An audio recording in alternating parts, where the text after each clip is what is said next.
Bom, vamos falar um pouco de economia. Você prometeu trazer o resultado do relatório do Boletim Focus. Já tem? Temos sim. Foi uma boa notícia, né? Quer dizer, houve uma queda, mesmo que marginal, na expectativa de inflação, que estava em 3,90%, agora 3,87%, e também uma queda na previsão do dólar de 5 para 4,95 para o ano de 2024. Aliás, a queda do dólar ajuda na inflação, dado que no processo produtivo tem muitos componentes importados. Então, se esses componentes importados se tornam mais baratos, a inflação também acaba reduzindo. E a queda da inflação, ela é boa, da projeção de inflação. Por quê, Lívia? Pelo seguinte, se todo mundo acredita que os preços estão controlados, que há uma estabilidade monetária dos preços, então ninguém vai correr antecipadamente para fazer reajustes preventivos, né? Se todo mundo acredita que vai ter inflação, o empresário ele se antecipa e acaba aumentando o preço e vira aquela profecia autoconcretizada, né? Então, nesse caso, com a redução das expectativas inflacionárias, esse fenômeno não ocorre.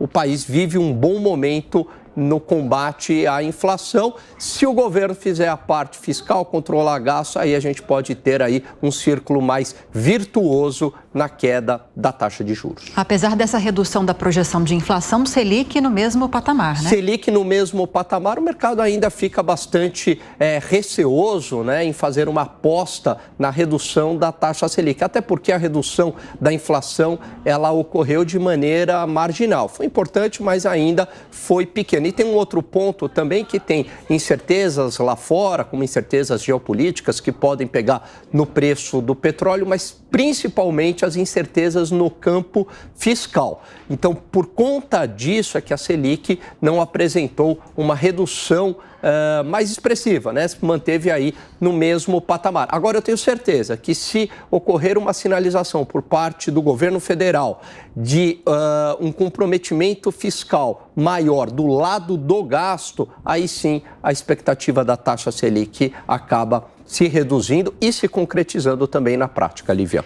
E aí a gente pode falar de reforma administrativa, principalmente, né, Gani? Com você e com os nossos analistas também, com os nossos comentaristas, porque a informação que nós temos começando com o Piperno, existe uma proposta que é defendida pelo Congresso, capitaneada pelo presidente da Câmara dos Deputados, Arthur Lira, que já está nas mãos de deputados e senadores, mas não é no mesmo molde do que defende o governo em relação a uma eventual reforma administrativa. O governo fala em algo bem mais suave em relação a corte de gastos nessa área de servidores públicos também.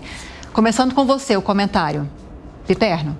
Lívia, de fato, alguma reforma vai começar a ser gestada em 2024. A gente não sabe se ela vem mais na direção disso que propõe o Congresso ou do que acena o governo. Agora, veja, é importante também que a gente veja o que está acontecendo em todas as esferas de governo. Ontem, por exemplo, o jornal Estado de São Paulo publicou uma bela reportagem mostrando, por exemplo, a média salarial de promotores de justiça em todas as unidades da federação. Em Santa Catarina, por exemplo, o salário bruto, vejam bem, estou falando em média de salário bruto de uma categoria do funcionalismo, chegou em 2023 a inacreditáveis R$ 106.600. Não o salário base, mas o salário que acabou sendo engordado por uma série de penduricalhos. Então, também não há Estado que resista a isso. E como eu disse já no bloco anterior para o senador que a gente entrevistou, eu defendo também que o governo comece a atacar, o governo e o Congresso, cúmplice nisso, precisa atacar subsídios. Se não atacar essa cultura de subsídios desenfreados para todos os setores da economia desse país, aí vai ficar muito difícil. Tem que melhorar as condições, primeiro, dessa economia, né? Nós estamos agora numa janela de oportunidade, com a expectativa ainda de manutenção dos juros lá fora, e aqui o dólar caindo e a inflação também com perspectiva de queda. nós temos um cenário interessante, até para reduzir um pouco mais a Selic, aumentar o crédito e você automaticamente você atrai o investimento. Mas o que realmente pode fazer essa grande mudança? É a chamada segurança jurídica. Isso passa pelo Congresso também, assim como essa reforma administrativa tão urgente.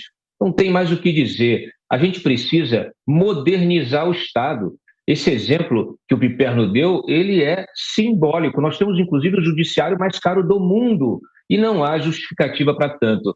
Nós precisamos realmente cortar na carne, tornar o Estado mais eficiente, acabar com a insegurança jurídica e modernizar, naturalmente, o nosso parque industrial. A fórmula da prosperidade está aí, não há discussão.